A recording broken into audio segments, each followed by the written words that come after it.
Secretary of State Rex Tillerson is in Japan on his first visit there as diplomat. It's part of a three-nation tour of Asia amid growing concerns about North Korea and how the U.S. will protect its allies. When he leaves Japan, he will go to Seoul, South Korea, and Beijing, China.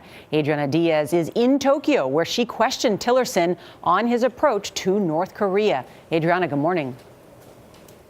Good morning. Breaking with decades of precedent, the Secretary of State traveled here with just one reporter on his plane, one from a conservative website, rather than the press corps that follows him. He only had one scheduled press conference for this 5-day trip, where he laid out a new strategy, the call for a new strategy on North Korea.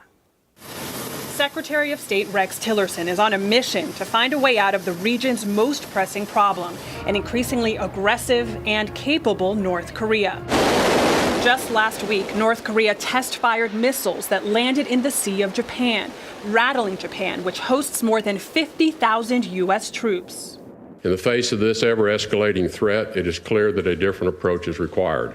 When asked, he gave no specifics to what that new approach is, but any strategy will need China, the only country with real leverage over Kim Jong-un. Secretary, how will you get China on the same page as the U.S. to defuse the threat from North Korea? We do believe they have a very important role to play.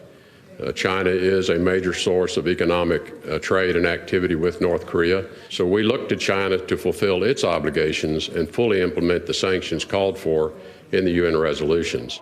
Tomorrow, Tillerson travels to South Korea, which is in political turmoil after its president was impeached last week over a corruption scandal.